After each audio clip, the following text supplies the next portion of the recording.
Bonsoir chers membres de la communauté Bash Academy, j'espère que vous portez très bien. Aujourd'hui, j'aimerais faire une petite vidéo là pour vous montrer les applications que nous aurons à utiliser. Me voyez déjà, je suis sur Play Store, c'est sur mon appareil Android.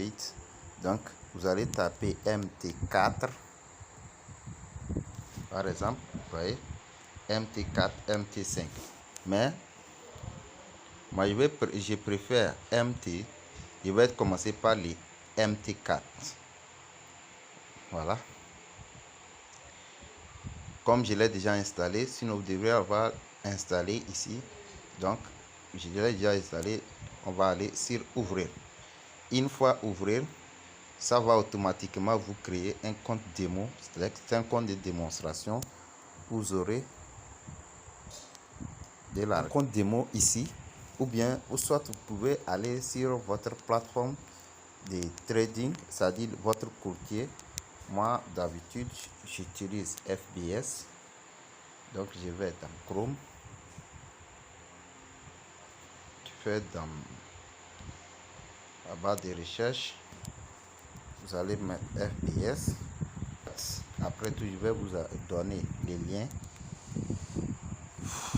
Et nous allons, excusez-moi, la connexion. Voilà, nous sommes arrivés. Vous allez mettre votre email. Si vous n'avez pas le compte, vous allez cliquer sur registration, c'est-à-dire enregistrer. Moi, j'ai déjà un compte. J'ai déjà mon email qui est dedans. Je vais mettre mon mot de passe déjà enregistré. Donc, bon. Et j'appuie sur login. Donc, connecter. Je vais sur ma page. Voilà. Je suis sur ma page. Et c'est sur mon compte. C'est-à-dire dans ma page FBS. C'est mes comptes qui sont affichés ici. Je peux cliquer sur le plus là.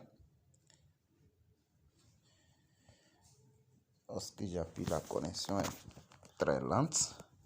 Donc, arrivé ici, lorsque je clique sur le plus là, arrivé ici, je vais aller sur démo. Il y a les reels et les démos. Les reels, ça veut dire que c'est un compte de démonstration, c'est-à-dire c'est un compte réel où vous allez mettre votre propre argent. Je ne vais pas mettre mon argent, je vais aller sur compte démo et ça va charger. Voilà. Donc, il y a plusieurs comptes démo aussi. Il y a les comptes 100, compte démo standard, démo ECV. Donc, après, on va essayer de faire une vidéo spéciale ou bien déjà, je vous montre déjà. Donc, peut-être ce n'est pas important. Donc, compte démo, je vous conseille de prendre le compte standard. Compte démo standard.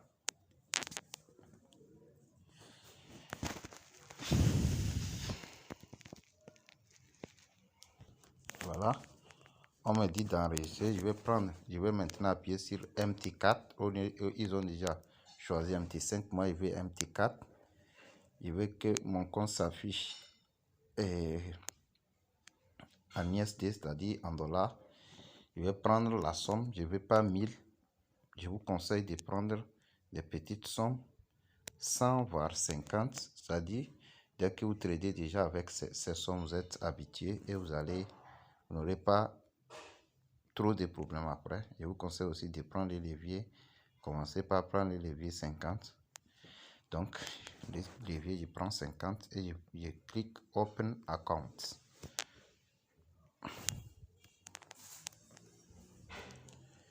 Maintenant, nous voici. Notre compte a été créé avec succès. Après la création de notre compte, vous voyez, on dit MetaTrader Login. Donc, c'est notre identifiant. MetaTrader Password, c'est notre mot de passe.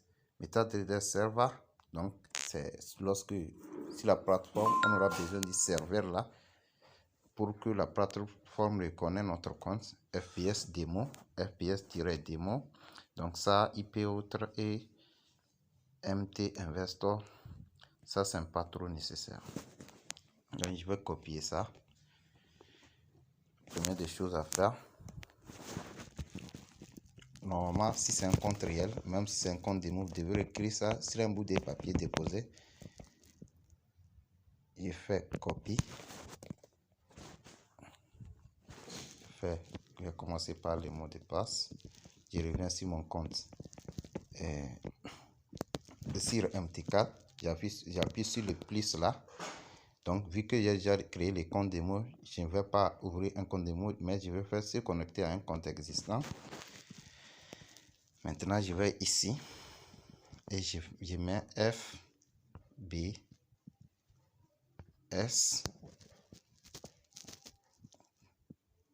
FBS, voilà.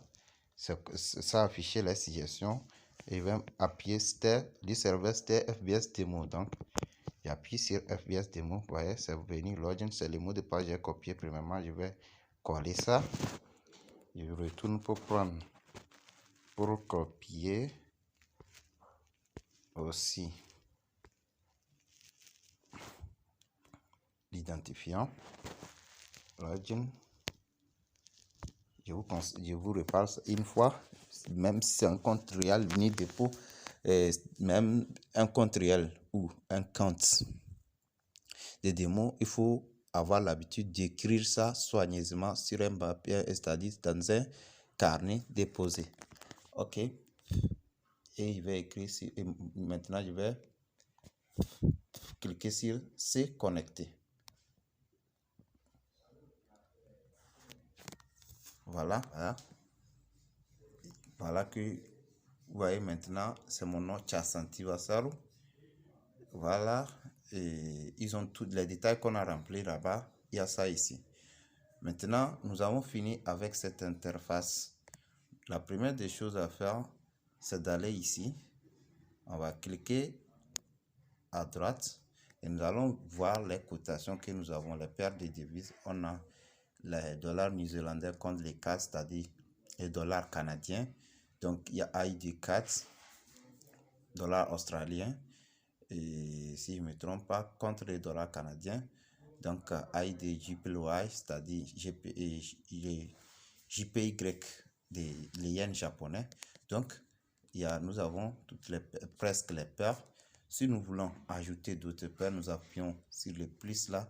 Par exemple, si je vais ajouter GBP plutôt, CHF, vous voyez que ça m'a affiché des suggestions. Je vais appuyer juste sur ça et hop, c'est ajouté. Maintenant, comment voir? J'ai deux possibilités pour voir les figures. Oh, c'est pas fini ici, autant pour moi. Si je vais modifier aussi, je vois que les paires là se trouvent beaucoup. Moi, je vais juste afficher les paires que j'utilise d'habitude. Je clique sur le petit crayon là. Vous voyez?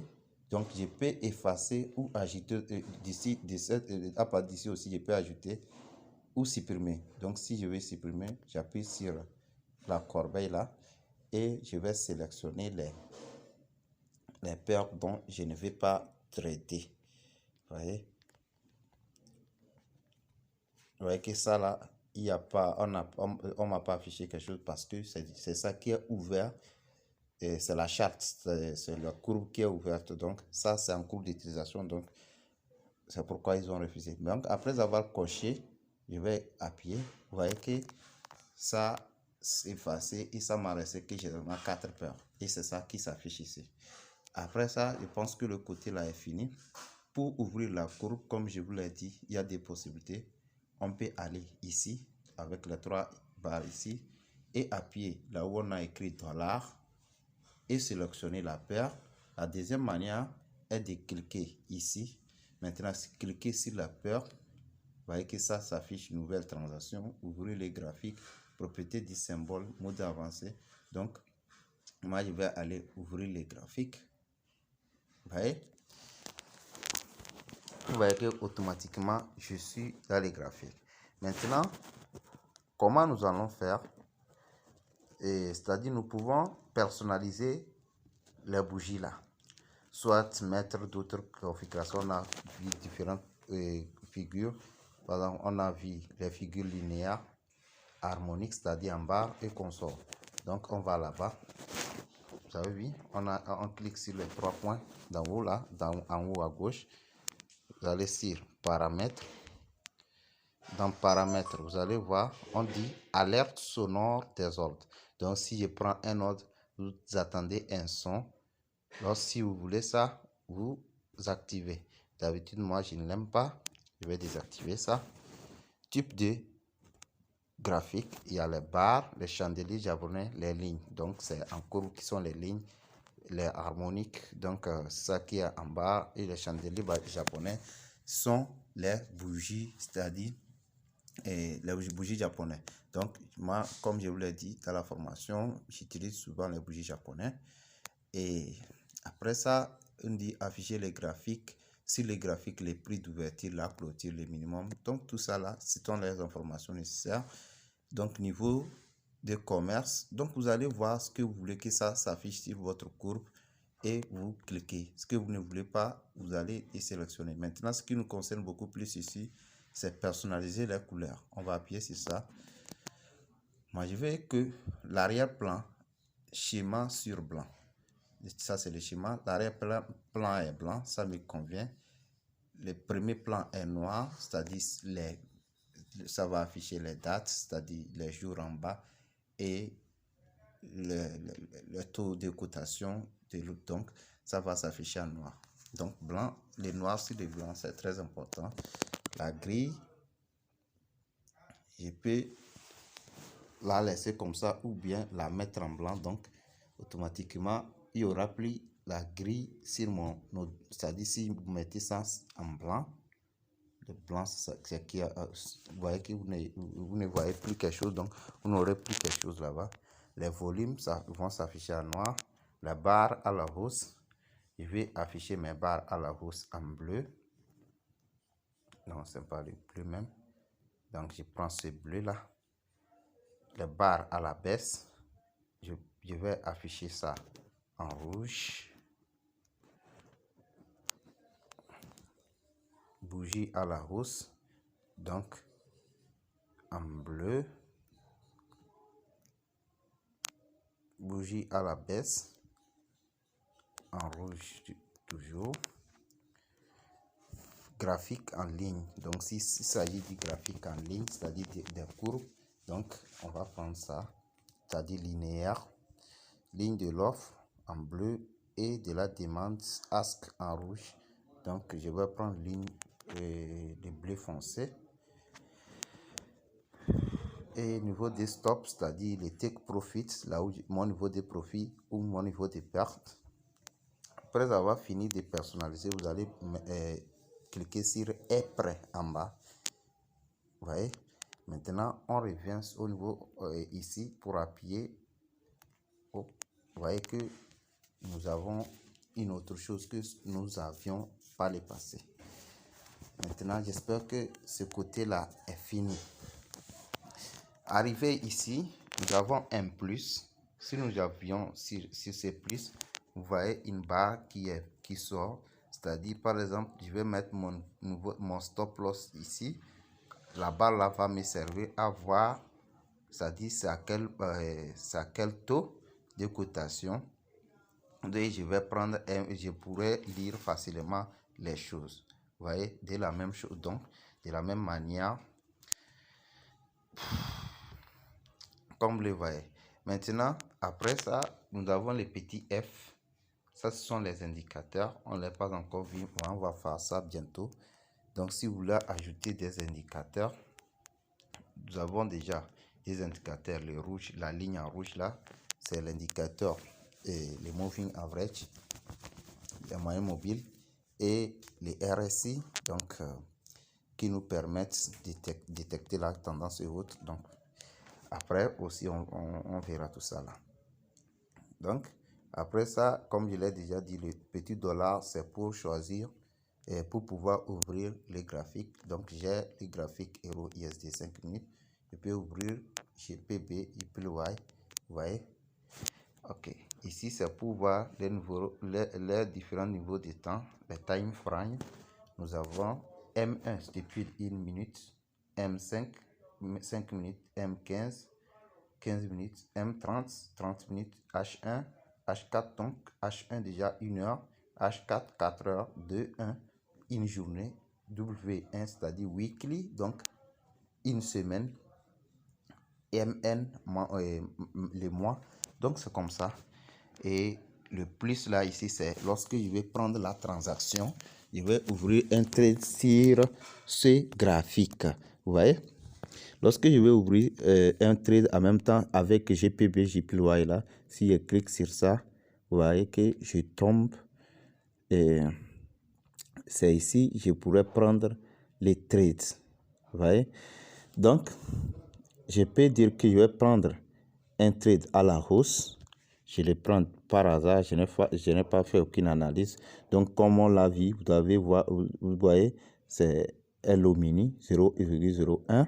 Donc, je peux prendre 0, n'importe deux fois, donc deux fois des lots micro plutôt, un lot mini, donc c'est 0,1.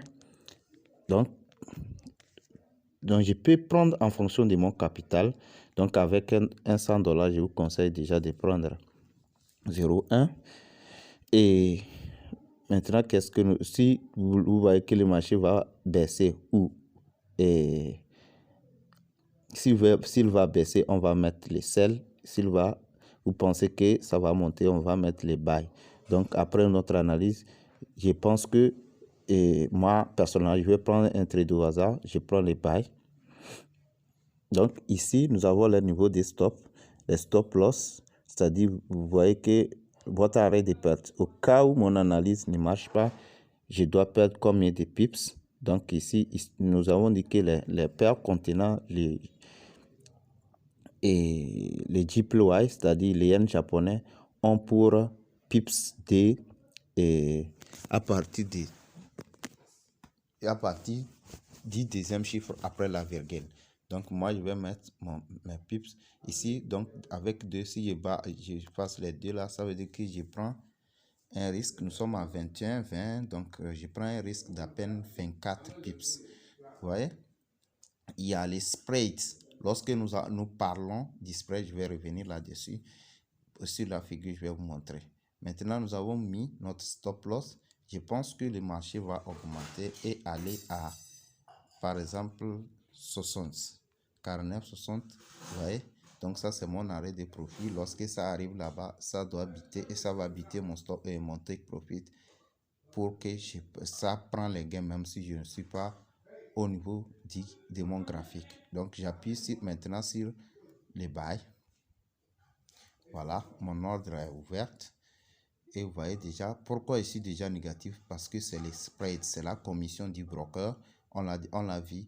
Eux, lorsque tu prends les trades en même temps, comme on l'a bien expliqué en théorie, il enlève automatiquement pour lui d'abord, il enlève automatiquement, c'est ça. Donc, si je vais avec GPB, JPY là, et propriété du symbole, vous voyez, le spread est flottant. Ils nous ont pas dit précision 3 pips. Donc, ils ont dit précision 3 pips. Donc, déjà, ça veut dire quoi? 3 pips, on a dit avec un lot micro, un pip vaut 0,1 $. 0,01 lot, ça fait 0,1 $ par pip pep. Donc, déjà, que nous avons 0,30 en moins. Donc, là, les marchés doivent, si j'ouvre tout à l'heure et je referme, je serai forcément négatif. Vous voyez? Donc, ça ici, vous pouvez voir la description. Et après ça, vous voyez les rouges là, c'est que je suis toujours en perte sur la paire. Lorsque ça devient bleu, je serai en gain comme ça. Vous voyez, j'espère que nous avons fini avec cette partie. Et la troisième partie, c'est là-bas, nous allons voir comment se déroule notre trade, notre balance, notre moyen. Les moyens, ça veut dire quoi? Ça fait la balance moins ce que nous avons déjà gagné ou perdu. Vous voyez? La marge de libre, ça veut dire que lorsque nous avons pris les trades, vous voyez que le broker a pris 26, c'est-à-dire la somme, on l'a vu aussi en théorie, je pense. Donc, la somme que le broker, la somme nécessaire avant de pouvoir prendre les trades est 26,50. Donc, on l'a pris et la marge libre est là-bas. Les niveaux de marge en pourcentage, c'est-à-dire juste, on fait la marge par rapport aux balances pour voir les pourcentages. Vous allez voir que le pourcentage au fur et à mesure que, c'est-à-dire, c'est pas aux balances, par rapport, la marge par rapport à la moyenne plutôt. Donc, au fur et à mesure que ça diminue, vous allez voir que le pourcentage aussi diminue. Ok. Je pense que ici aussi est ok. Nous allons ici. Ici, c'est là où nous voyons notre historique. Ils ont bien écrit historique. Donc, c'est ici nous voyons que combien j'ai perdu, combien j'ai gagné. Après un mois, 2 mois, voire un an même, vous allez voir ce que vous avez. Donc, si tous les symboles, donc si, c'est-à-dire tous les symboles vont s'afficher ici. Maintenant, ici, ordre de préférence, vous pouvez choisir que par exemple, par ordre, c'est-à-dire si j'ai pris l'ordre tout à l'heure, ça va s'afficher avant celui que je vais prendre prochainement. Donc, il y a ça. Donc, vous pouvez prendre avec les profits. Celui qui a les grands profits, donc, va s'afficher après. Donc, ça dépendra de vous. Vous pouvez personnaliser, mais la grande partie utilise ordre comme moi. Donc, ici, c'est pour voir. Vous avez vu que c'est aujourd'hui. Si je vais voir les résultats, mes résultats pour aujourd'hui seulement, il y a pour une semaine, donc semaine dernière, ça c'est une semaine, mois dernier, pour un mois, 3 mois derniers. Mais si vous voyez que c'est une période qui dépasse déjà 3 mois, vous appuyez sur choisir la période et vous voyez, par exemple, je peux mettre ici et je vois déjà, voilà, jusqu'en juillet. Et donc juin à aujourd'hui, ça fait déjà 3 mois jusqu'au 4 décembre et je mets est prêt. Donc ça va m'afficher jusque je n'ai pas encore des transactions pour pouvoir voir tout ceci. Ok. Et je pense que c'est ce que nous pouvons voir sur cette plateforme. Et nous sommes très en perte déjà sur le trade prise parce qu'on l'a pris par hasard. Donc, c'est comme ça, je pense que ça vous aurait pris. Si vous voyez aussi qu'il y a des choses, j'ai dit, donc s'il faut vraiment que je revienne sur les courtiers, peut-être je ferai une vidéo pour vous montrer les courtiers que moi personnellement, je vous ai parlé des FPS tout à l'heure, où je suis parti pour prendre mes coordonnées. Il y a aussi XCM, ils sont pleins. Donc, je vous donnerai les critères qu'il faut suivre avant c'est-à-dire choisir votre broker. Merci beaucoup. Ciao, ciao, ciao.